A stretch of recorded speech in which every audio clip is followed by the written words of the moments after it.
welcome to Restoring the Right Hand.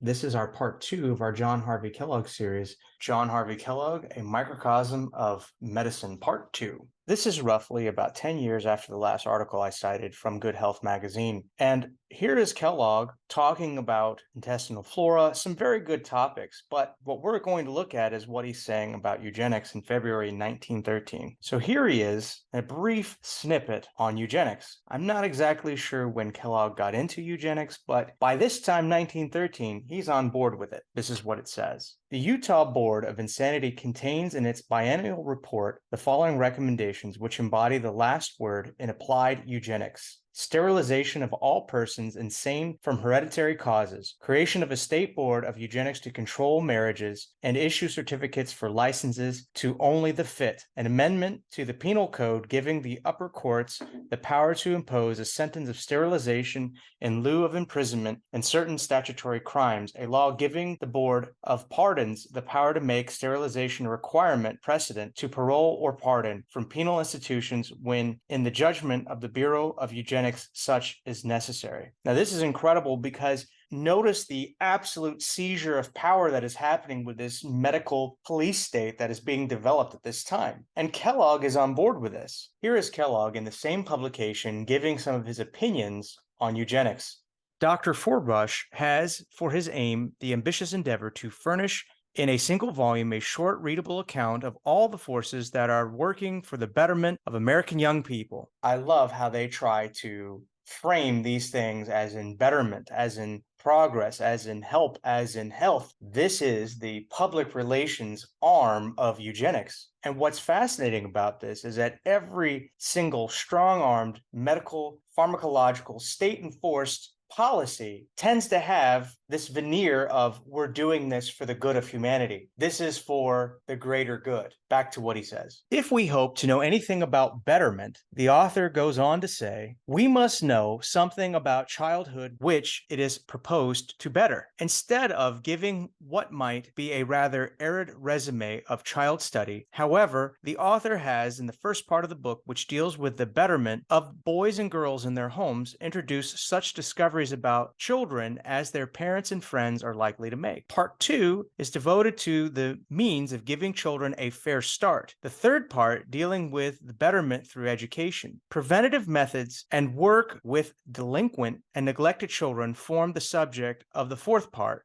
Part 5 being devoted to the religious and social nurture of the young. Part 2 will appeal with special force to every reader of Good Health. What is Part 2? Part 2 is devoted to the means of giving children a fair start. This means eugenics. And so what he's saying here is that Part 2 is going to be really interesting to the readers of Good Health because that is what Kellogg and he supposes his readers are interested in. And he goes on, it comprises 2 chapters, eugenics and health, both based upon this proposition. The American Constitution states that it is self-evident that every person has the right to live, yet the facts regarding the mortality of young children indicate that society has not yet learned to protect its young, even at securing a foothold on the threshold of a human career. Now note the red arrow here and pay close attention. At least 1/5 of the children born in America die before they are 1 year old, and 1/3 fail to reach 1/3 of the proper expectancy for human existence.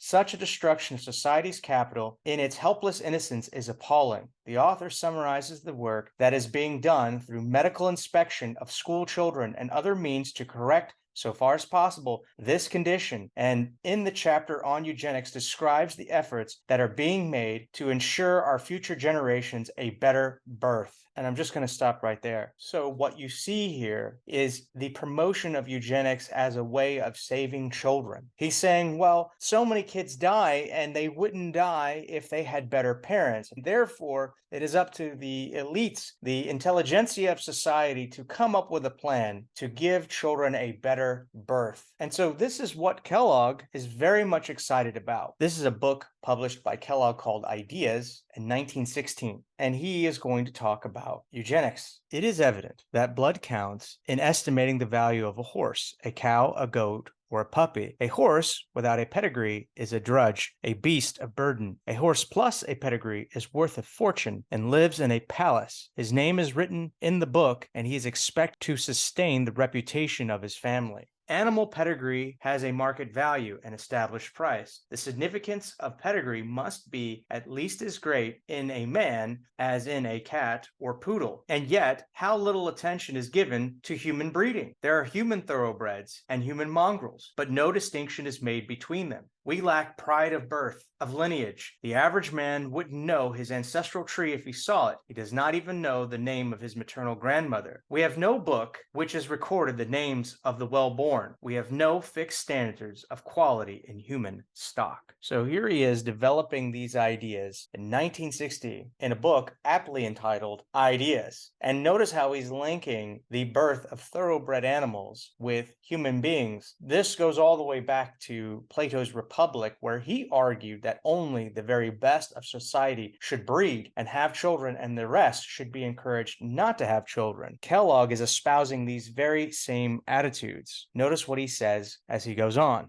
But a new day is dawning. Eugenics will create a new and improved human race, registered men and women. A new aristocracy, an aristocracy of health and biologic fitness, will soon challenge the admiration of the world and become the founders of a new race of man. I want you to see here that eugenics, as sold to the thinking public, it was sold as a way of saving the human race. People looked at the degeneration of human life in American cities. They looked at the enfeebled, the weak-minded, and they thought, how can we fix this? And the answer was, surprise, surprise, more government intervention into your life, even in the most sacred relationships like marriage, birth, and in the raising of children. Now, to be fair to him, he felt that there was a problem with the human race back in 1898. As a matter of fact, in the speech that he gave before the General Conference in 1899, he talks about the increasing rates of imbecility that are going among the population of the world. He is going to talk about the same thing. He starts off using the Bible, and he talks about the race of giants and how great they were and how long they lived. And this is all well documented throughout history. He goes on and he talks about the squalor that people are enduring in cities and how there's so much increasing in crime and mental deformity that something must be done. Otherwise, it'll be the collapse of the human race. He was feeling this way in 1898. And so as he's thinking about this problem and how different societies dealt with it, as a Christian, he still felt that there was a course that could be taken. And listen to what he says. At the red arrow. The genius of Christianity, however, is not the dominance of the strong, but the protection of the weak. He is greatest who serves the most. Here seem to be two principles at war with each other, a principle in the natural world tending to weeding out the feeble and weakly, and the principle in the spiritual world demanding the sacrifice of the strong for the weak. If to be perfectly natural is to be truly spiritual, as the writer believes, there ought to be some way of reconciling these conflicting principles. It certainly will not do to maintain that quarantine laws shall be abolished and that cholera, typhus, and Black Death be allowed to ravage densely populated cities of today as they did those of the Middle Ages. The remedies to be found not in the abolition of public hygiene, but in the cultivation of private hygiene. More attention must be given to the training of the individual. Now, I have to stop right there. Notice that eugenics is top down from the government to the individual. We're smarter than you. We're going to tell you how to live. But Christianity is about empowering the individual, as Kellogg is noting here back in 1898. Think about it. The same impulse that made him want to help the poor and needy, the mentally defective, the sickly population of children, the same impulse, after he started to leave the church and walk away from Christianity, was then used to align with eugenics and say, Christianity can't do it. Empowering the individual won't do it, but government, top-down, heavy-handed, ivory tower approach will. But here, he makes it very clear the remedy is to be found in what? Empowering the individual. As he says, more attention must be given to the training of the individual. Men and women must be made to see the prevalent conditions of our modern civilization are anti-natural and tend to the deterioration of the vital powers and the development of disease. Just as Christianity is to win the war for each individual soul and bring them to Christ and get them to change their lives, this was his idea with health education, with personal hygiene. And when he means personal hygiene, he's not just meaning cleaning behind your ears or clipping your nails. He's talking about the way that you eat, how much exercise you get, how much time you spend outdoors. This is what he's talking about, but he believed, at least at that time, that if you empowered the individual with this knowledge and showed him the way, then they would be able to right the ship, have healthier families and stronger children for the process, and this could tend to save society. But things change. So this is Kellogg, who gives a speech in 1915, and it is published in Good Health. The establishment of a registry for horses created a famous breed of English thoroughbreds. The establishment of registries for cows, sheep, dogs, and almost every other domestic animal has resulted in the creation of a new and wonderful species of animals which are doubtless superior in their kind to any animals of their kind which the world has ever before seen. 20 years ago, in 1895, the best cows were capable of producing 632.78 pounds of butter fat per year, or 1.7 pounds per day. Through the establishment of a registry for milk cows and through the efforts in improvement in this important class of animals, which the registry stimulated, milk cows have been improved to such a degree that the world's record for butter production is now 1,666.47 pounds per year, or 3.25 pounds per day. The object sought by the proposed eugenics registry is to accomplish for human beings the same marvelous transformation and to evolve the same betterments that have been and are still being accomplished for pigs and cattle. We have created a wonderful new species of domestic animals. Why not have a new and improved species of man? Just stopping right there. So notice the argument here. Kellogg's language here betrays his change in worldview. He no longer sees man as the epitome of divine creation, but rather the result of progressive evolution, making mankind a modified beast. Therefore, if it is beneficial for intelligent and scientific men to govern the breeding of horses, cows, and sheep, then it would be beneficial if a scientific elite regulated the same for their lesser evolved species. He goes on, man is an animal and is controlled by the same great biologic laws which control other animal forms. The researches of Galton, Davenport, and others have shown that Mendelian laws of heredity apply to human beings as well as to plants and lower animals. The object of eugenics registry is to create an aristocracy of health, to form a selected group of human beings possessed of a superior characteristics of mind and body. I just want to point out that this was originally given in 1915, and it was addressed to the Second Conference on Race and Betterment in San Francisco. And he's already well deep into the eugenics movement. As he's moved further and further away from Christianity, he is now completely submerged into the ideas of evolution and, of course, eugenics. He continues. Instead of such an aristocracy, we are, by our neglect at the present time, creating a veritable aristocracy of defectives. We are supporting an idle population of defectives amounting to more than 1% of the total population at an expense to the state and nation of more than $100 million per year. The names of these insane idiots, criminals, and paupers are registered in state hospitals, asylums, almshouses, and prisons, together with something of their pedigree. And with this evidence of unfitness clearly before us, we permit these defectives to breed more and worse lunatics, idiots, criminals, and paupers. Thus, we promote race degeneracy by our neglect, by creating a new and horribly depreciated species of humankind, physical and moral monsters who are corrupting the blood of the race and threatening its very extinction. Certainly the time has now come when a countercurrent of influence should be set in operation. Said Darwin nearly 50 years ago, a man scans with scrupulous care the character and pedigree of his horses, cattle, and dogs before mating them, but when it comes to his own marriage, he rarely or never takes any such care. As a matter of fact, the influence of heredity upon human life and happiness has been so generally ignored that while a man can easily obtain information respecting the pedigree of a horse, dog, cow, or any other domestic animal he may wish to purchase, it is by no means easy to get an accurate information concerning the hereditary antecedent of a human being in whom one may be interested. This is pretty strong language. Now, I don't have time to read all of this, but what is interesting is you notice that he has a Class A, Class B, and Class C. And if anyone has ever read A Brave New World by Huxley, you will find that he has the same thing about those who are able to pass on their genetic code. This is the idea that you have different classes of human beings and they're all separated by their biological caste system. I just want you to hear what he says about Class A and Class B.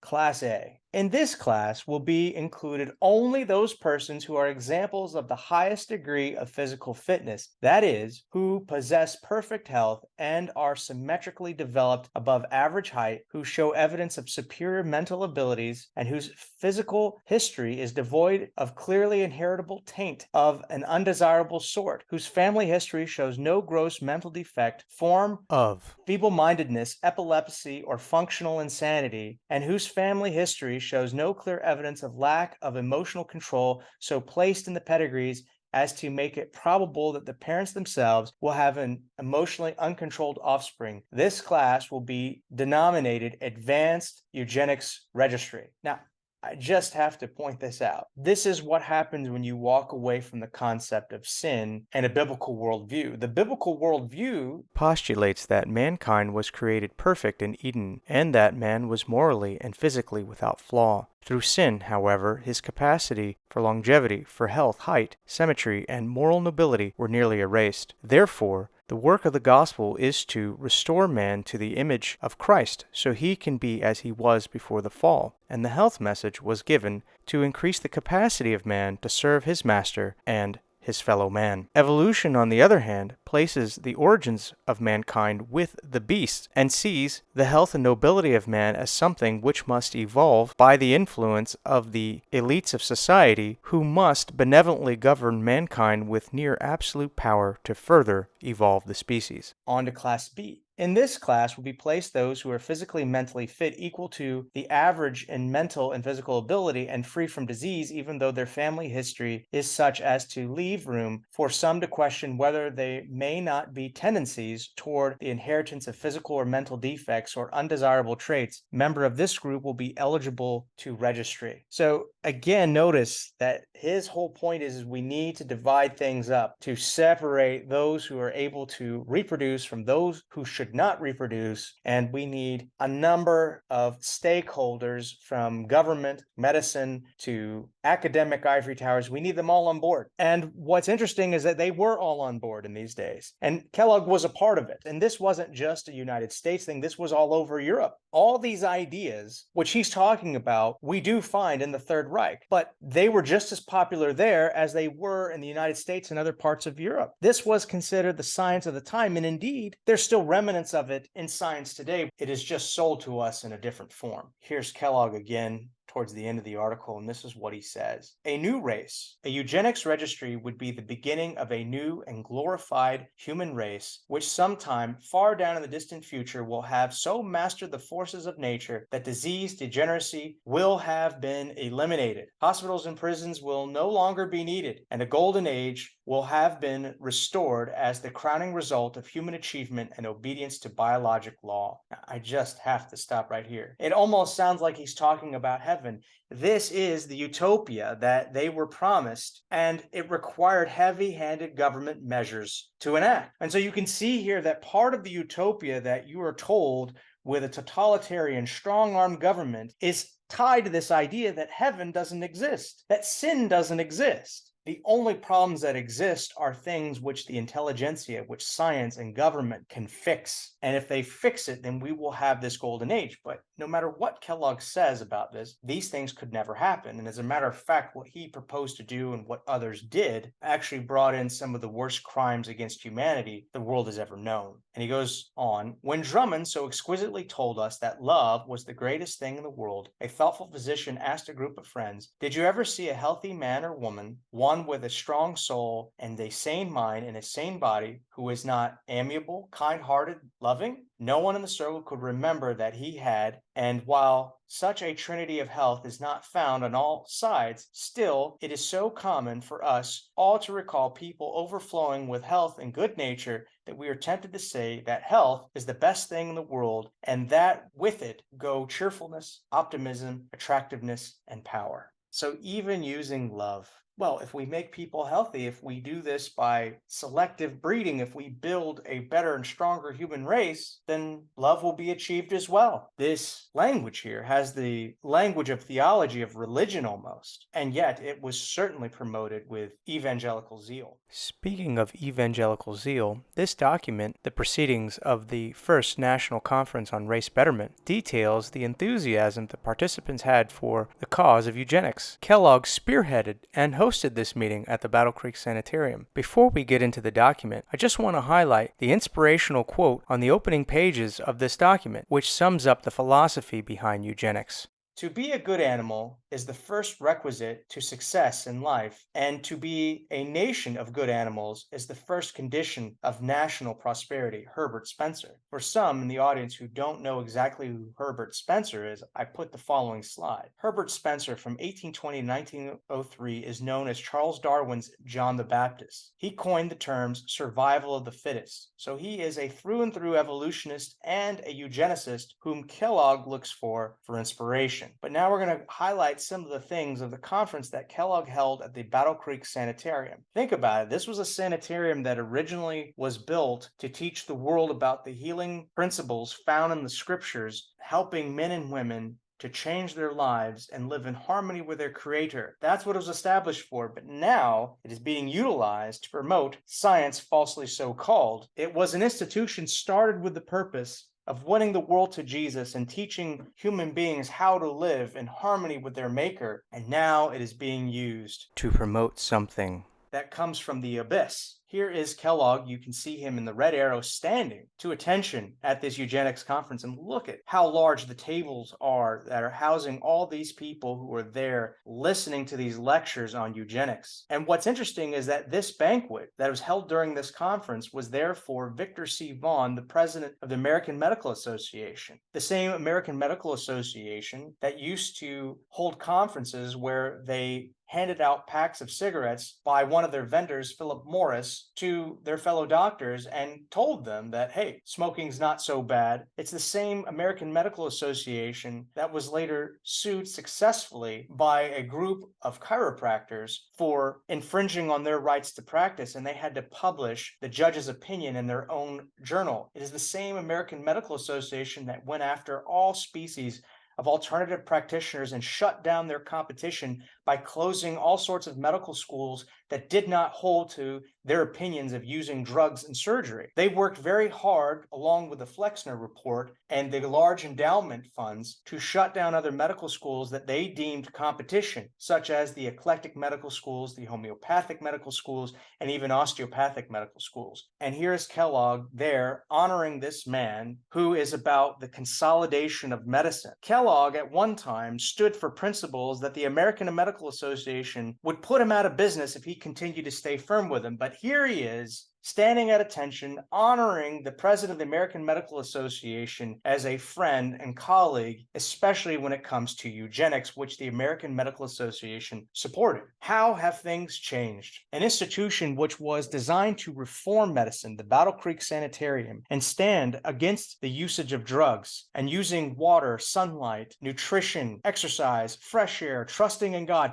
This institution was designed to not conform to the medical standard, but to transform it by the renewing of Christ in the lives of those that they touched. And now here it is in complete conformity with the science of the day, eugenics and evolution, and of course, medical paternalism as practiced by the American Medical Association. There's a lot to think about when we consider the history of Seventh-day Adventists in medicine and what they have become over the years. Something to think about. This is why I believe Kellogg is a microcosm of medicine. Here are some important things just to note. Here are a number of people that are cited as in attendance and are part of the Race and Betterment Conference. It has an innocuous sounding name. It's as if they really care about people, but it's all about the promotion of eugenics. And of course, you see Kellogg's name highlighted here. But I want you to see just how many people from different universities, Harvard, Yale, Albion, and different other institutions that have come to attend this conference and that support the agenda of eugenics. There are judges, there are legislators,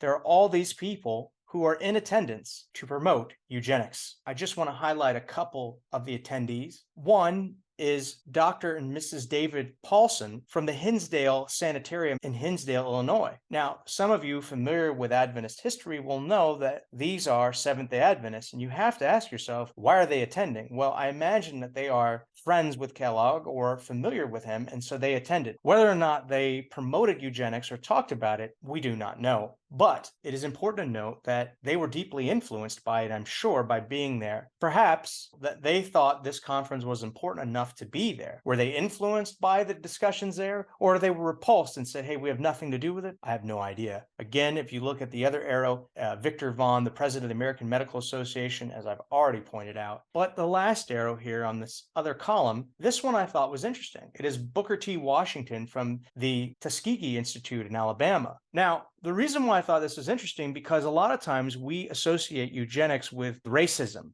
And indeed, there's a history there that you can't ignore. But what I want to point out is that the way that eugenics was applied early on and how it was promoted was a way that it wouldn't be so obvious that it was going to be applied in the most racist and elitist tones. It was a way, as the organization calls itself, about race and betterment. And so they could invite someone like Booker T. Washington and say, hey, this is to help you and your people. And the fact is that he showed up. What he has to say on it later on, I'm not exactly sure. I also want to point this out, as that even though Kellogg believed in evolution and believed in eugenics, Kellogg was not a racist. Kellogg had adopted a number of colored children that he put through school, took care of, and he was willing at times when the law said that there had to be segregation, he was willing to leave institutions if they didn't allow him to eat with his children that he had adopted. He loved them as if they were his own. As eugenics was applied, it was purposely done to harm those of minority races in countries where they deemed them to be the defectives. That's unequivocally true. But as it was sold to everyone, it was merely science applied to the institution of human breeding to make everyone better. So you could see how would be sold and how someone like Booker T. Washington might have thought that this was a good idea to attend. This was disturbing to me, and these are some Christian organizations that sent delegates to come and attend this eugenics conference. And it shows you that even Christians were seduced by thus saith the science and not following the word of God. And so you have the YMCA, you have a number of ministers who are there, and you have the Women's Christian Temperance Union there. And you're thinking, well, why would these guys have anything to do with that? But they did, because why? It's the power of thus saith the science. And even though we can look back and say, well, gosh, if I were there, I wouldn't have done that. Don't be so sure. There's no evidence to suggest that these people were morons and they couldn't think. They were victims of the status quo and following mainstream thought, which eugenics was. What they believed personally on the subject, I don't know, but they thought this was important enough to be there. And I just want to point this out. This is what they say about why they're holding the meeting. And I'm not going to read the whole thing, but I just want you to see the connections that exist in calling this conference together. The idea of calling a national conference on race and betterment was initiated by the Reverend Newell Dwight Hillis, pastor of Plymouth Church, Brooklyn, New York. He presented it to Dr. J.H. Kellogg, superintendent of the Battle Creek Sanitarium, who in turn presented it to Professor Irving Fisher of Yale University and to Dr. C.B. Davenport, director of the Carnegie Station for Experimental Evolution, and to others interested in hygiene and eugenics. So you have the religious institution adopting eugenics and evolution. You have health institution represented by John Harvey Kellogg accepting that. You have the ivory towers of Yale University with Professor Irving Fisher. And of course, you have the great philanthropic endowment funds such as the Carnegie Institute Institute for Experimental Evolution all joining together to have this conversation on hygiene and eugenics. While the names and some of the actors have changed, a lot still remains. There still are powerful institutions in medicine, in the academic elite ivory towers, and with the great endowment funds that are there supposedly for the betterment of mankind under the auspices of thus saith the science that are detrimental to the fate of mankind. This is hard for me to read because when you think about the church's role in standing firm against error and promoting a worldview that is in harmony with scripture, you wonder how can these people go along with thus saith the science. I guess it's probably not as outlandish as I think, but it's still mind-boggling to see all these people sign on to this, offer prayer, and try to give this meeting the trappings of divine authority. It causes your stomach to turn, but yet you realize that this still goes on to this very day. The first session of the conference was called to order in the Sanitarium Chapel at 10:30 a.m. Thursday, January 8th by Dr. J.H. Kellogg, the official representative of the Battle Creek Sanitarium. As host of the conference, there were with him on the platform Honorable John W. Bailey, Mayor of Battle Creek, Dr. Stephen Smith of New York, President of the conference, Dr. J.N. Hurdy of Indianapolis, Dr. Honorable Jacob A. Reese of New York, Dr. S. Adolphus Knopf of New York, and the Reverend Charles C. Cregan of Fargo, North Dakota. The attendance of the meeting so far exceeded the expectations of the organizers that some 200 people were unable to enter the auditorium. Prayer was offered by Reverend Dr. Cregan. Dr. Kellogg then extended a cordial welcome to the conference and a short address and introduced the mayor, who extended a welcome to Battle Creek of the First National Conference on Race and Betterment. Wow, that's hard for me, because you can see that they're selling out. And listen to the response. The aged president, this is the president of the Race and Betterment Conference,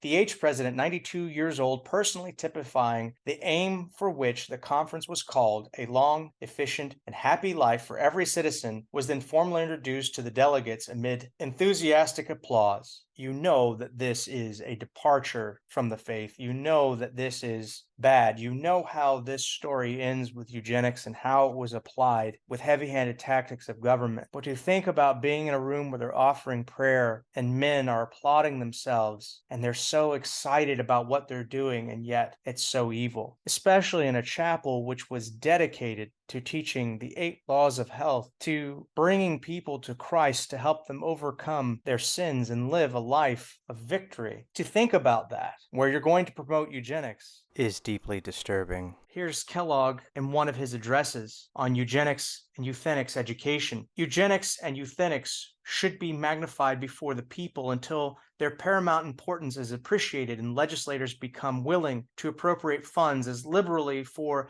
these essential means of race betterment as they are now doing for the improvement of crops and farm animals through similar means. The laws of eugenics and euthenics should be taught in every school and preached from every pulpit, every teacher, every leader of human thought, every publisher, all professions, all serious-minded men and women should join in making known to every human being in every corner of the globe the fact that the human race is dying, and to discover and apply the remedies necessary for salvation from this dismal fate. It's interesting because the same language that is used then to describe doom and gloom if you do not accept what science is offering is also used today. Sure, the cause may be different, it may sound different, but the aims are essentially the same. Depopulation, control of reproduction, heavy-handed government tactics to dictate what you're going to do with your health and with your children. And yet, proponents today speak of their cause as Kellogg did back in 1914 of his. Like an evangelist promoting the second coming of Christ. And this is a man who knew better. Here he is talking about the laws to prevent the multiplication of defectives. John Harvey Kellogg, society must establish laws and sanctions which will check the operation of heredity in the multiplication of the unfit. Again, it's all about taking away people's rights. It's all about heavy-handed government control. They know what's best. They know how to save us from ourselves. No matter what the cause is, they know what to do. And these guys are all on board with everything that they're saying takes away individual liberty. It is the classic double speak, if you will. This is what they do. As I mentioned, that Kellogg's language about evolution and eugenics go together. We see how he cites Herbert Spencer. We see how he mentions Galton, who was a phrenologist and also proponent of evolution. And yet, the physiologist in Kellogg still had some problems with evolution. And I thought this was interesting to point out. And this is in his book, The Itinerary of a Breakfast. And this was published in 1920. It originally was published in 1918. So this is after the Race and Betterment Conference. This is what he says about the appendix. The notion that the appendix is a useless relic and the colon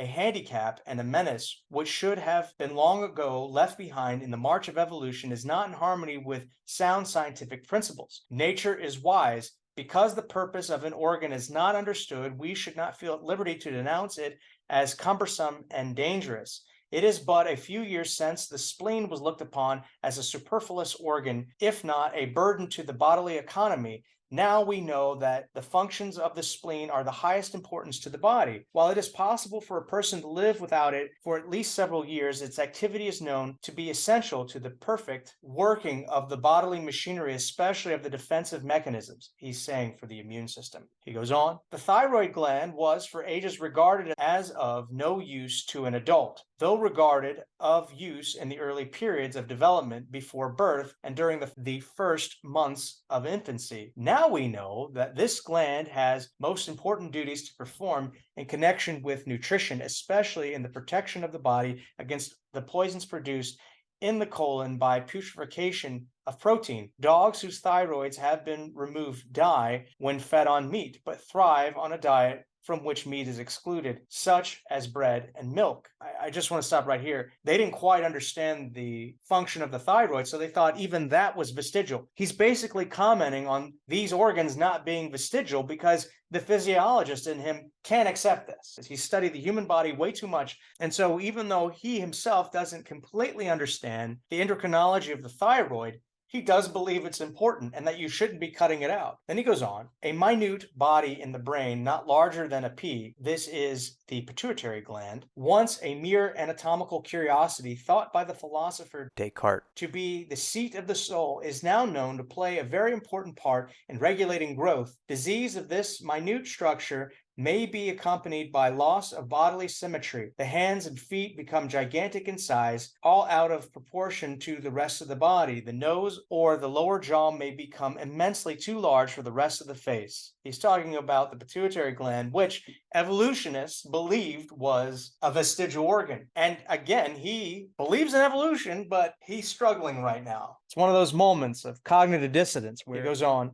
the appendix vermiformis, long regarded as a vestige and a troublemaker, is now known to be a leading factor in the highly important lubricating system of the colon. It is a great mucus follicle and pours out its lubricating mucus at just the point where it is most needed. Now, I'm going to stop right there. This idea of mucus is interesting because if they had searched more into it, they would find that that mucus, the fluid that it comes out, is rich in bacteria, which is really important for the immune system, for digestion, and especially when you've had a bout of other diseases, diarrhea and things like that, that helps repopulate the colon with good bacteria. Moreover, the appendix is full of lymphoid tissue, which helps educate the immune system where a number of bacterial species live. But he goes on, Professor McEwen of Edinburgh, an eminent Scotch surgeon, and also the late Professor Andrews, a distinguished Chicago surgeon, called attention to this useful function of the appendix many years ago. A person who has had his appendix removed has lost a valuable part of his lubricating mechanism. Such persons generally find it necessary to make constant use of paraffin oil to replace the function of the lost organ. As a matter of fact, a very large proportion of appendices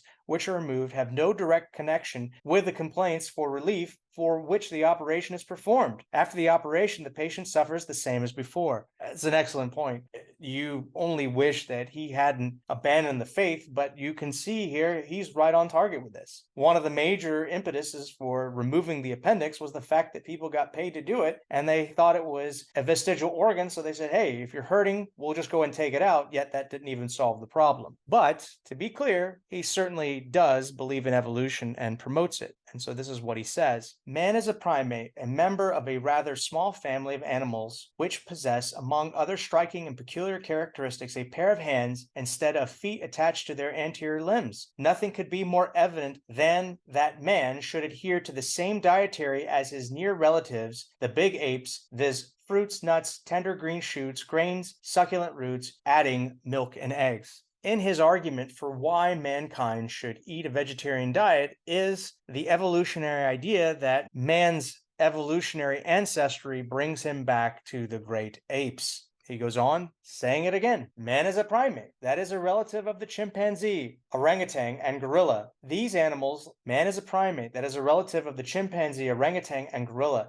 These animals, like man, have intestines 8 to 10 times the body length, and their diet consists of bulky foodstuffs, nuts, fruits, tender shoots, juicy roots, and other vegetable foods. This is the natural diet of man, the diet of his primitive ancestors. Again, the first mammals were nut eaters. I have long had a suspicion that so-called carnivorous animals were all, at some remote time, nut eaters. These so-called carnivorous teeth would be as useful in tearing off the husks of coconuts and similar fruits as for tearing and eating flesh. Now, why would he have the suspicion long ago that animals were originally vegetarian? I wonder if it was from reading the Bible and knowing that animals didn't eat each other in the beginning. I wonder if that's what he's referring to, or is he just trying to sound intelligent? Anyways, he goes on. It is gratifying to be assured by the eminent Professor Matthews that the first mammals were nut eaters and vegetarians, and that our remote ancestors were nut and fruit eaters. They may have gobbled an insect now and then, but their staple food was fruits and nuts with tender shoots and succulent roots, which is still true of those old-fashioned forest folks and primates, of which the orangutan and chimpanzee and gorilla are consistent representatives, while their near relative, also a primate, civilized man, has departed from his original bill of fare and has exploited the bills of fare of the whole animal kingdom. The keeper of the famous big apes of the London Zoo informed me that they were never given meat. Even the small monkeys, generally regarded as insectivorous, were confined to a rigid vegetarian fare and were thriving. Whole races of men, comprising many millions, live their entire lives without meats of any sort, and when fed a sufficient amount, are wonderfully vigorous, prolific, enduring, and intelligent. Witnesses the Brahmins of India, the Buddhists of China and Japan, and the teeming millions of Central Africa. Here's Kellogg in his book, The Natural Diet of Man, published in 1923, talking again about man's diet.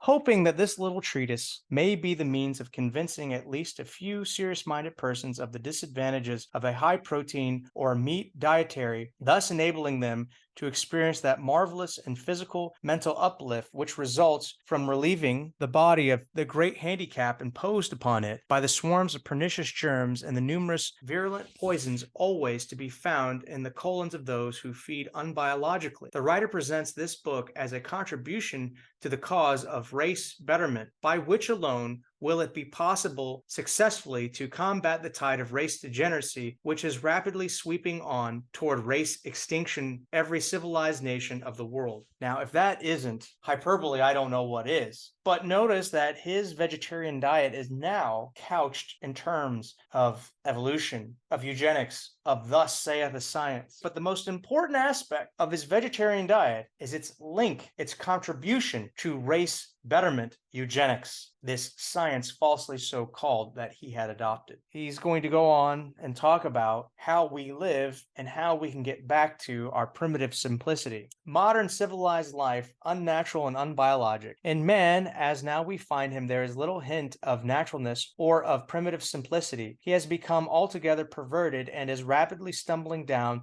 the steep declivity of race degeneracy. For knowledge of the ways and likings of our primitive ancestors of prehistoric times, we must glean such hints as we can from the fragmentary relics left by the millions who have lived before history began, and by a study of habits of man's near relatives of the animal world, who are still traveling the age-worn paths along the genus Homo, plodded with them in the days when the race was young and possessed of those guiding instincts which all animals except man are still endowed, but which civilized man, as well as some domesticated animals, has largely, if not wholly, lost. Here he is, Again, talking about the vegetarian diet as the evolutionary foundation for our health. This is a far cry from where he once was. He goes on, one of the chief characteristics of this ancient family is the possession of hands. Every member of this family has hands with 5 digits and feet with 5 toes, and arm bones, leg bones, pelvic bones, spinal column, skull bones, and teeth, all closely resembling those of man. And the resemblance is not simply in the shape of the bony structures. There is a wonderful likeness and unity of the plan in the structure of the brain, stomach, intestines, liver, heart, lungs, kidneys, nerves, and muscles, and in their functions. Now let us inquire, what do primates eat? The primates are fruit and nut eaters always, no matter where they are found. All the primates adhere to this family bill of fare. The gorilla, reigning king of the beasts in the forests of the Congo, his somewhat lesser relative, the chimpanzee, who tenants in a wide area of the dark continent, the orangutan of Borneo, and the gibbon of the tropical Asia, diversified as they are in the form and habit, are all equally circumspect in their adherence to the diet of nut and fruits, tender shoots, and grain foods, which nature has prescribed as the primate's bill of fare. These facts are well known. In the London Zoo and in other large zoological collections, there are to be found great numbers of anthropoids of different species, which are being fed not after the manner of their renegade relative, man, but in accordance with the eating habits of their more remote ancestors, together with the ancestors of the human race. Here he is with his comparative anatomy examples. There's the gorilla skeleton next to the man skeleton. Notice the difference in hips. All the bones are quite different, but he thinks that they are sufficiently similar, as in to say one evolved from the other, which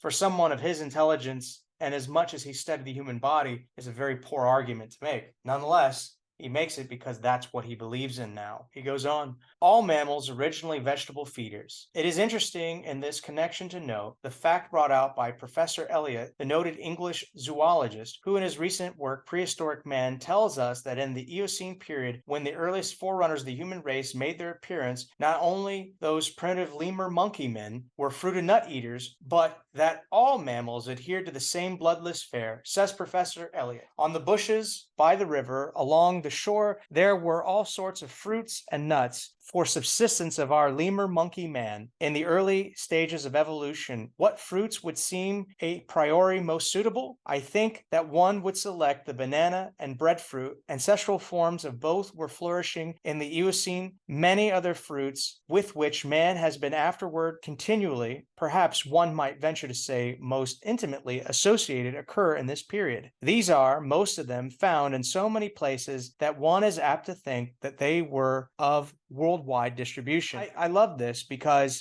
this guy doesn't know. He's basically giving his mythology about how he thinks this happened.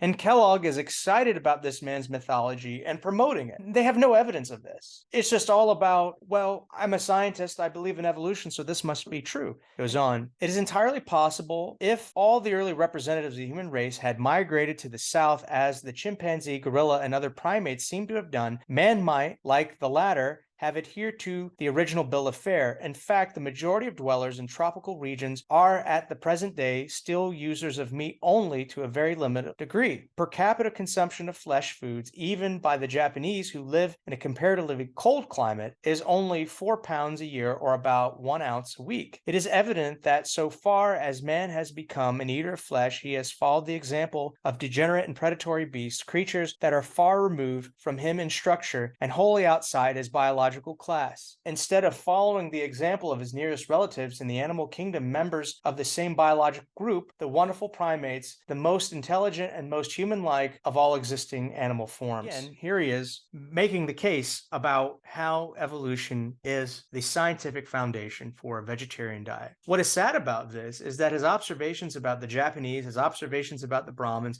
his observations about other tribes who subsist mostly on a plant-based diet and how long they live are all accurate. But his rationale for why they're doing it and his understanding of evolution all muddy the waters. I just want to point this out to you because you see how far down the evolutionary rabbit hole he went. Now, here's Kellogg in 1903 in his book, The Living Temple. This book was roundly criticized by his Seventh-day Adventist colleagues for having pantheistic tendencies in it and teaching things that would undermine the gospel. It's important to note that even in this book, which marks the beginning of his apostasy, you can see even here his opinions about mankind and creation.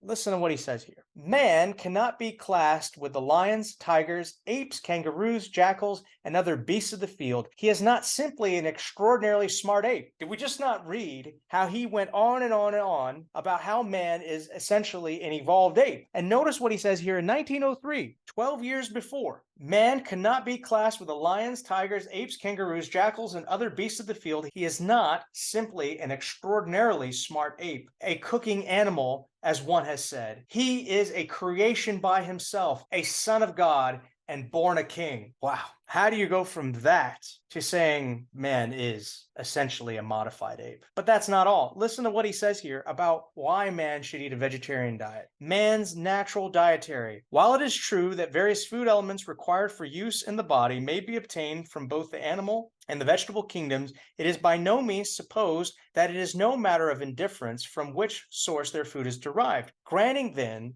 that man's natural dietary is derived from the vegetable kingdom, we must still recognize the fact that all vegetable products are not equally well adapted to support human life and activity. In Genesis 1:29, we read, "Behold, I have given you every herb-bearing seed which is upon the face of all the earth, and every tree which is the fruit of the tree yielding seed. To you it shall be for meat." The most thoroughgoing scientific research upon this question leads most certainly and unequivocally to the conclusion that the dictum of Holy Writ in relation to man's diet is the expression of a profound biologic fact. Many eminent authorities who have studied this question exhaustively have borne testimony to this fact.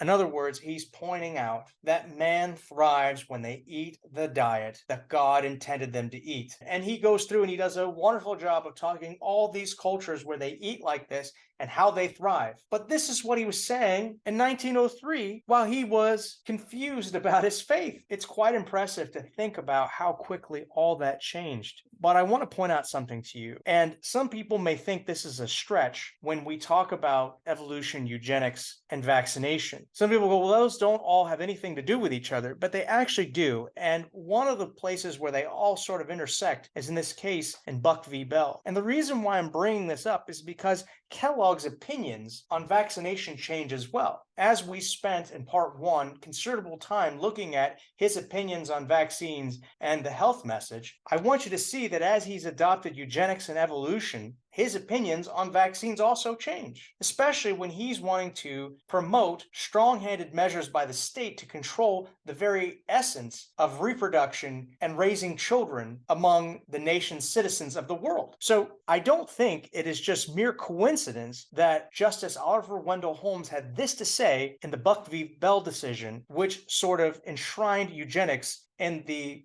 decisions of the Supreme Court. We start with the letters in bold. We have seen more than once that the public welfare may call upon the best citizens for their lives. It would be strange if it could not call upon those who already sap the strength of the state for these lesser sacrifices, often not felt to be such by those concerned, in order to prevent our being swamped with incompetence. So this language right here is the same language you're getting from the eugenicists, that the people who are the lesser of the state should be compelled to make some sacrifice to better the human race, to better the world. This language that if we don't do something, if we don't take these radical government interventions, we're going to lose out on society. The world is going to come to an end as we know it. And so Holmes is sort of persuaded by the same reasoning. And this is what he says. It is better for all the world if instead of waiting to execute degenerate offspring for crime or to let them starve for their imbecility, society can prevent those who are manifestly unfit from continuing their kind. The principle that sustains compulsory vaccination. In other words,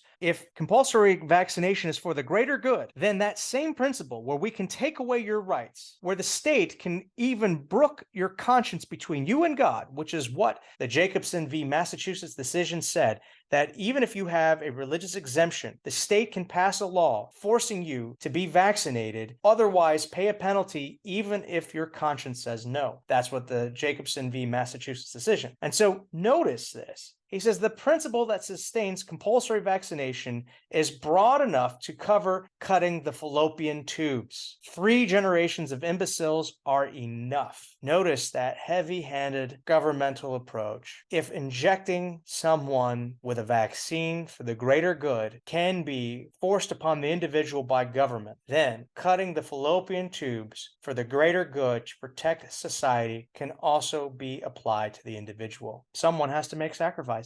I want you to see here that there is no coincidence that all 3 of these things unite and find linkage here in this Supreme Court decision. I don't think that's an accident. And I want you to see that as Kellogg has espoused evolution, eugenics, his opinions on vaccines change as well. So here we are with Kellogg in his book, 1,000 Questions Answered in 1917. And what I want you to see here is how he rationalizes the practice of vaccination, even to include something that is absolutely disgusting, autologous vaccination. Notice the question and answer here on boils. What is the cause of boils and how may they be prevented? Boils are directly due to the infection of a tissue with germs. There are always found upon the skin germs which are capable of producing boils and other suppurative processes if introduced into the system. Ordinarily, however, the body does not suffer from the close proximity of these noxious elements.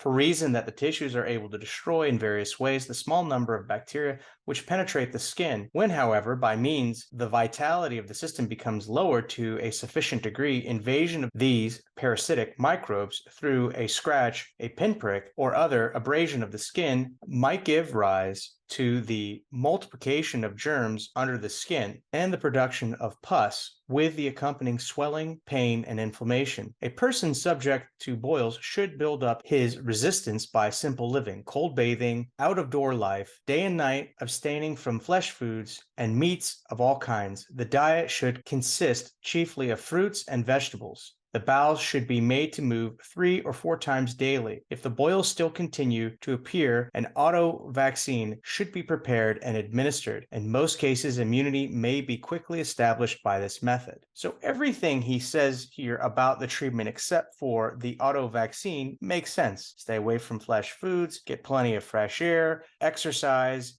make sure that you eat enough fiber so that your bowels move. All of that seems to make sense, but what is this auto vaccine or autologous vaccine? Well, we don't have long to find out. So here he is defining what an autologous or auto vaccine is. And he's talking about this in the treatment of an infection of the mouth. In all cases, meat should be discarded. The bowels should be made to move 3 or 4 times a day so as to rid the body of toxins. The cure is greatly facilitated by the use of so-called endogenous vaccines prepared from cultures made from pus taken from the diseased areas. That is, if you have a boil or some sort of ulceration with pus, you take that pus, inject it back into your body, and then you will have immunity. This is not something Kellogg would have endorsed long ago, especially a man who was so dedicated to asepsis and hygiene. But he goes on, and of course he's asked the question about vaccination. Does vaccination prevent smallpox? Answer: vaccination unquestionably mitigates the evils of smallpox. When proper care is taken to perform vaccination with good virus, there is little chance, indeed, of any ill consequences arising from it. Now that doesn't sound like the guy who was so careful to say other things, but notice how he is so for the vaccine that he even believes that you taking pus from a sore on your body and injecting it back into the body is going to prevent disease. This is a far cry from his position in 1902, has the title Danger in Vaccination. Again, as a reminder, this is what he says. Probably vaccination is looked upon by the majority of people as a very trifling matter, but that has become dangerous is evidenced by the death of 7 out of 9 children vaccinated in New Jersey town, the cause of death being tetanus. Whether the tetanus was derived from the vaccine or from the skins of the victim is not known and probably never will be. Vaccination at best is inoculation of the body with toxic elements. Unless the nicest care is taken in the preparation of the vaccine material and its application, blood poisoning may occur. In any case, vaccine points are often infected with germs capable of producing the most dangerous forms of blood poisoning, and not infrequently the operation of vaccination is performed without any proper attention to asepsis. The real wonder is that immediate serious results are not more often seen. What a difference between his position in 1902 and his position in 1917. And it's not that any advances in microscopy where they could see viruses. They didn't have that. They were still kind of doing things the way they were, except they had completely abandoned arm-to-arm vaccination. But even then, the idea of people getting tetanus and other problems was still an issue.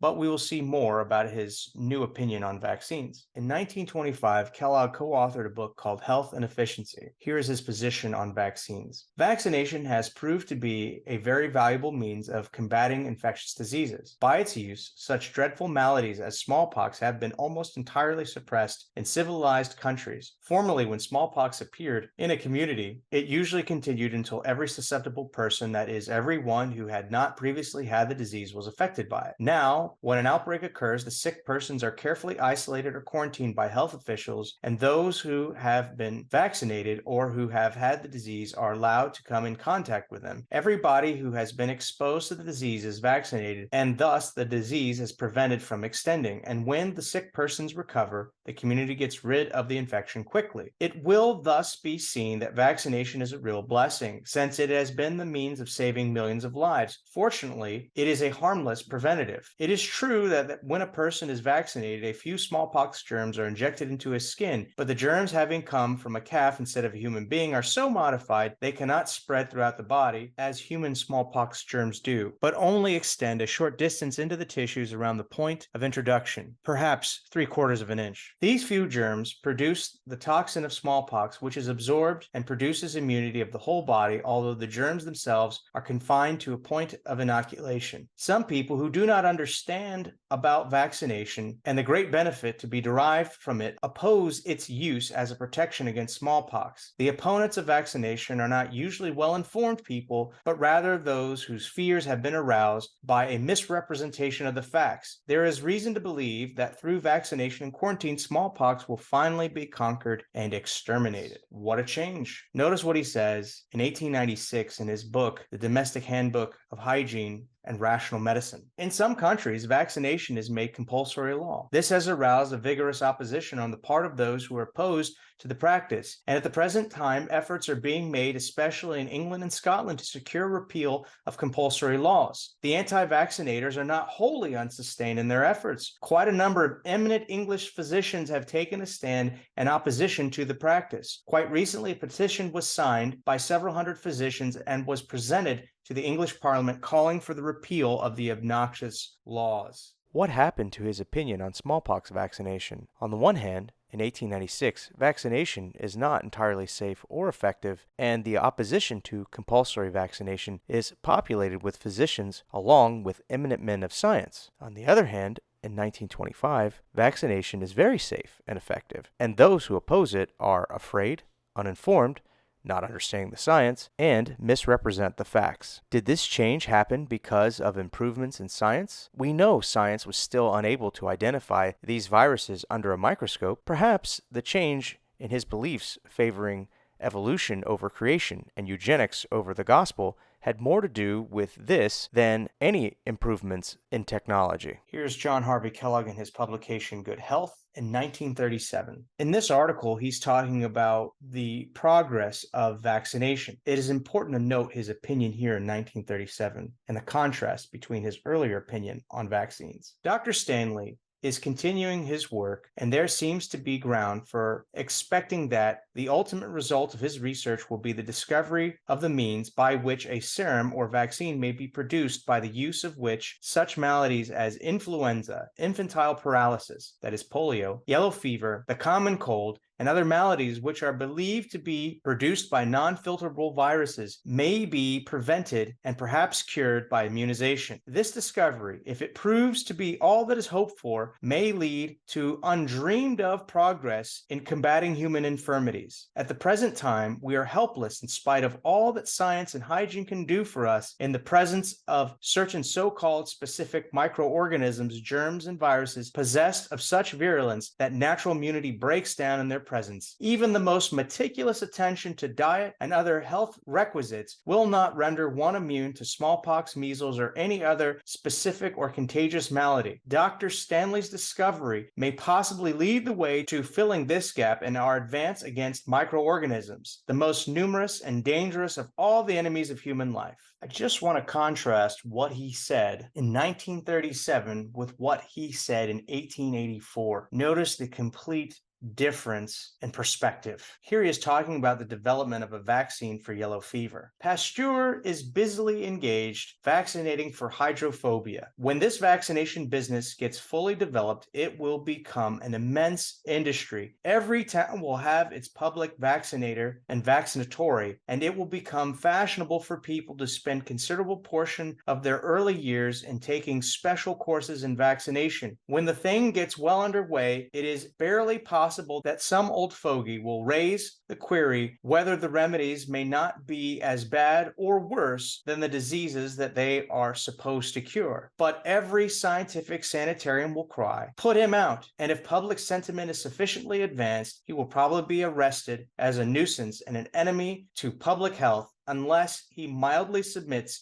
to allow his body to be infected with the virus of kindpox, the attenuated germs of diphtheria, the contagium vivum of typhoid fever, and the modified poison of hydrophobia. Will such a day really come?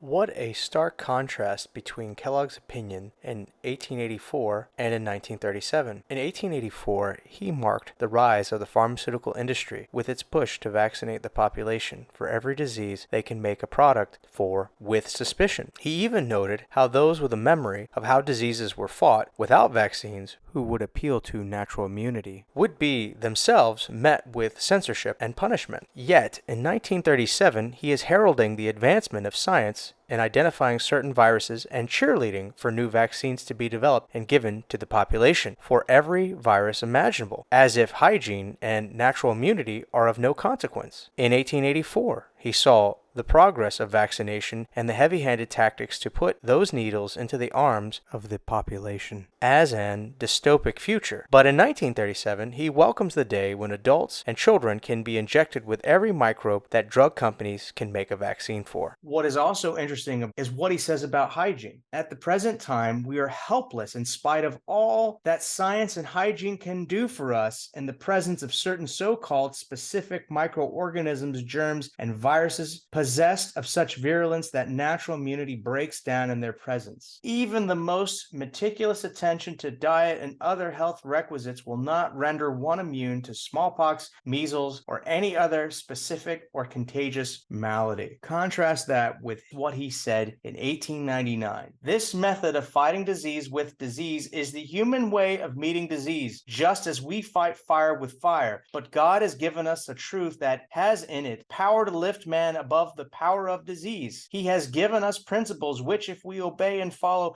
will change our bodies so that we shall not have to be vaccinated, that will lift the body above the power of disease and above the power of sin. For sin and disease go along together. Disease is the consequence of sin, and sin induces a moral disease. Now, you just have to ask yourself, is he just simply following the science when he has this opinion in 1937? Or is this the culmination of apostasy? It's not that he was perfect in 1899, far from it, but he still had faith in God, and he believed in the health message. And in 1937, none of that matters. Sometimes you can tell a little bit about a person by the friends that he has. And I want to point out some people who wrote some kind words about John Harvey Kellogg after he died. This is from the Battle Creek Enquirer News. And you can see at the arrows here how the death of John Harvey Kellogg is front page news, even in the midst of World War II. Here is a little snippet about the service for John Harvey Kellogg. This gives you a little bit about his faith. It says, the Reverend Carlton Brooks Miller, pastor of the First Congregational Church, will conduct the services assisted by Elder E.L. Pigeonneau, pastor of the Seventh-day Adventist Tabernacle, and Reverend Henry N. Jordan, pastor of the Seventh-day Baptist Church and chaplain at the sanitarium. While preparations for the funeral and burial services of Battle Creek's distinguished medical men were being completed, messages of regret, of tribute to Dr. Kellogg and his work were arriving from friends, acquaintances, acquaintances and former associates in all parts of the nation. What I find interesting is how much of an impact Kellogg made upon people in high positions. And the question is it simply because of health reform? Possibly. He had a long and distinguished career, and this is not to say he didn't do some good things. I'm sure he was admired by many people for many different reasons, but I just want to highlight some eulogists who wrote messages that were published in the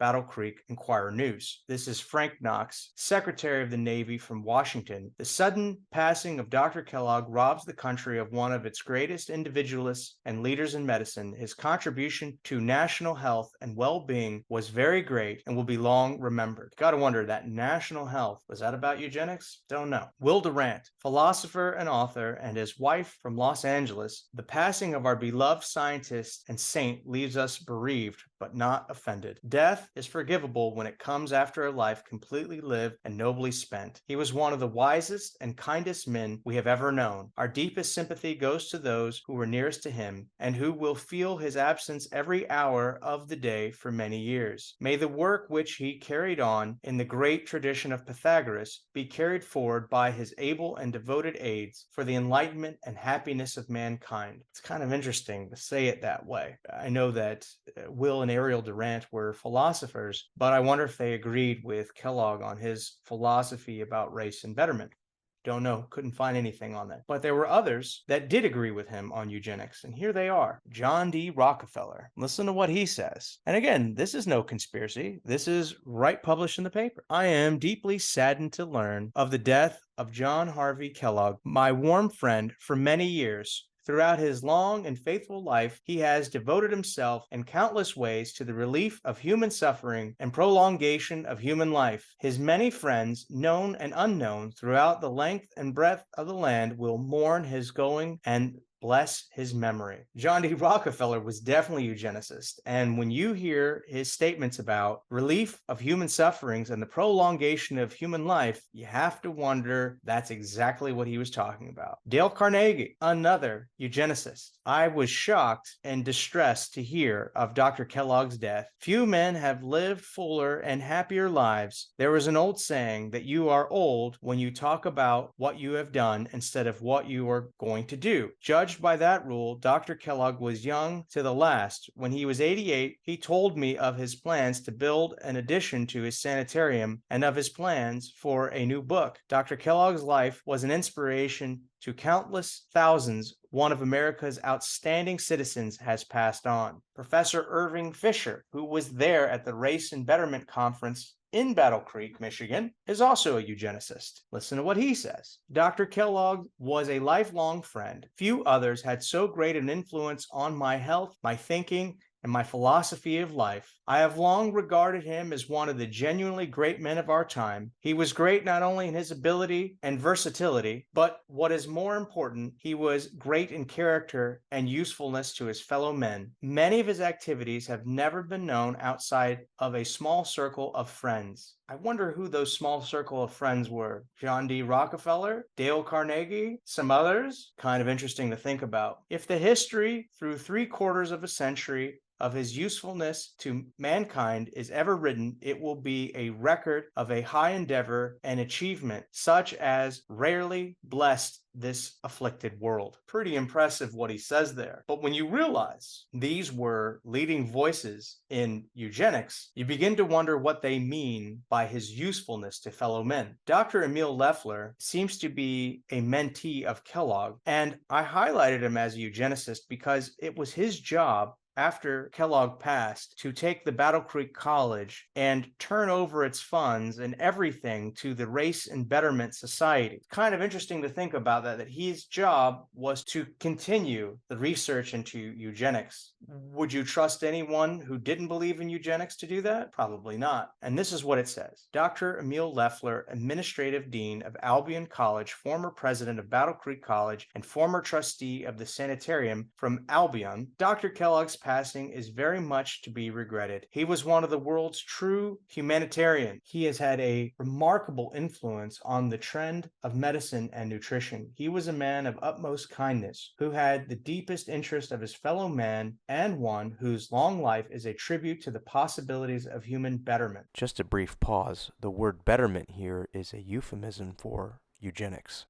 In the face of the present world chaos and confusion, the fact that there are men like him is the one bright spot for the future of the race. Personally, I feel deeply the loss of a very great friend, and I believe that the community has lost its outstanding citizen. The historical irony is potent. The eulogist writes so eloquently of Kellogg's work with eugenics as some great humanitarian effort, while in Europe and in the Pacific, Americans are giving their lives to fight two nations which are relying on eugenics to justify human atrocities. These elites, like Rockefeller, Carnegie, Fisher, and Loeffler, are seemingly oblivious to the suffering their quote-unquote science is causing in real time to the world as they lift up a physician who abandoned his faith to unite with them.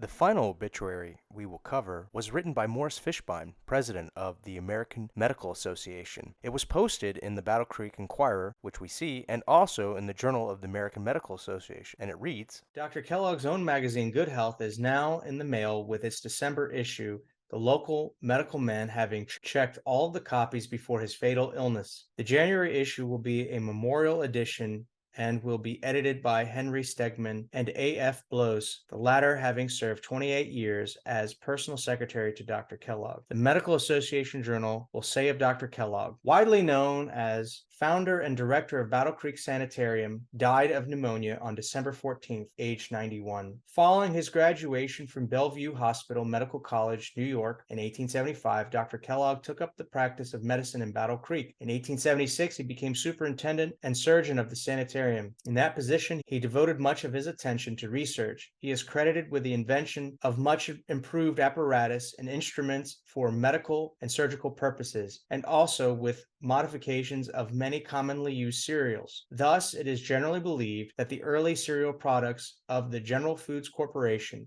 developed by Mr. Post and the Kellogg Corporation, resulted directly from his experiments in this direction. In connection with his conduct of the sanitarium, he devoted much attention to the use of physiotherapy. He made many interesting innovations in the devices used for this purpose, including particularly the so-called electric light bath and the sinusoidal current. His numerous writings and lectures on both health and hygiene attracted wide attention. He was a member of the Michigan State Board of Health from 1878 to 1890, and from 1912 to 1916. He was a fellow of the American Association for the Advancement of Science, American College of Surgeons, Royal Society of Medicine, England, and the National Geographic Society. He was a member of the American Public Health Association, a corresponding member of Société de Hygiène of France, and an adjunct of Battle Creek Sanitarium. He founded and became president emeritus of Battle Creek College, also founder and president of the Race Betterment Foundation, and the founder of and medical director of the Miami Battle Creek Sanitarium, Miami Springs, Florida. Following his marriage, he and his wife provided funds for the education of many boys and girls, rearing over 40 children and adopting many of them. He was awarded an honorary doctorate by Olivet College and Lincoln Memorial University. In the course of his career, Dr. Kellogg held rigidly to a number of concepts, some of which did not meet with general medical approval. These include, among others, vegetarianism, and the extensive use of grains, fruits, and vegetables in the diet. Dr. Kellogg's principles included rigid opposition to tobacco and alcohol, outdoor sleeping, drinking of buttermilk, specialized types of seating devices, and systems of exercise. He placed special stress on multiple daily action of the bowels. Notwithstanding, in the conduct of the sanitarium, he utilized advances of modern medical science and emphasized the importance of continuous progress. He was widely known to many men of eminence as a health evangelist capable of inspiring good health habits conducive to longevity. In the beginning of this presentation, I talked about how Kellogg was remembered and what the world was saying about him. He's remembered for his involvement in these different societies, his involvement with race and betterment as a good thing, not as a bad thing. He was known for his peculiar diet, his vegetarianism, and his advances in surgery. According to Morris Fishbein, the head of the AMA at the time, he also had some peculiar ideas and did some crazy things with sinusoidal current, physiotherapy, and a light bath. Notice how what he's not remembered for. He's not remembered for hydrotherapy. He's not remembered for teaching the whole world that if you make yourself healthy and you follow the prescription of dietary reform as given in Eden, if you do these things, your body will be able to fight diseases. He's not remembered for that. He's not remembered for his advances in treating things like tuberculosis, which he used hydrotherapy. He's not remembered for his drugless approach for so many years. Not remembered for any of that. That's not what the AMA cares about. They're remembering him because he was one of them at the end. He was on their side. They're like, this guy, he's with us on eugenics. He's with us on surgery. Sure, he has a little crazy vegetarian diet, but that's okay. He's with us every other step of the way. The AMA, which was responsible for destroying their competition, going after medical doctors who disagreed with the status quo, going after other physicians who were eclectic, chiropractors, osteopaths. Morris Fishbein was one of the hardcore exponents of attacking those who didn't agree with the American Medical Association and using a strong arm influence in government to crack down on people who didn't practice pharmaceutically inspired medicine. And here he is praising Kellogg. It's kind of interesting. You go from being this health reformer, believing so strongly in the health message that if people were to follow it, their bodies would be able to fight all sorts of diseases, to being just part of the mainstream, maybe some dietary differences. You got to ask yourself, is that what our medicine has become? Are we just an allopathic light, where in all ways that we are just like the regular medical associations, except for that we talk about diet? Have we adopted the philosophy of eugenics and evolution in our practice of medicine? Sure, eugenics doesn't exist the way that it did then, but it's still present in our thinking. And what about evolution? Do we base our medicine on God's creation and how he wants us to fight disease, or are we based on the microbes to men theory, that we have to do things based on evolutionary insight and not on God's creative work? It's kind of interesting when you think about all this history and where we're at. But I want to close with just one last thought on John Harvey Kellogg, using his own words and seeing the great contrast between the man over so many years. In 1902, when Good Health UK was trying to give a synopsis of Kellogg's philosophy of health, this is what they wrote, quoting Kellogg. "The healing power," says Dr. Kellogg, "is the creative power that formed the body in the first place. Physicians do not and cannot heal. All the physicians and remedies can do is aid in removing the cause of disease and supplying favorable conditions. The most important measures which can be employed in dealing with the sick may be said baths, exercise, and diet." That's in 1902. 1937, listen to him again. This discovery, the discovery about how to find these microbes, these viruses, this discovery, if it proves to be all that is hoped for, may lead to undreamed of progress in combating human infirmities. At the present time, we're helpless in spite of all that science and hygiene can do for us. In the presence of certain so-called specific microorganisms, germs, and viruses possessed of such virulence that natural immunity breaks down in their presence, even the most meticulous attention to diet and other health requisites will not render one immune to smallpox, measles, or any other specific or contagious malady. When we reflect on what he has to say there, I think we can understand the development of our own health message, the development of how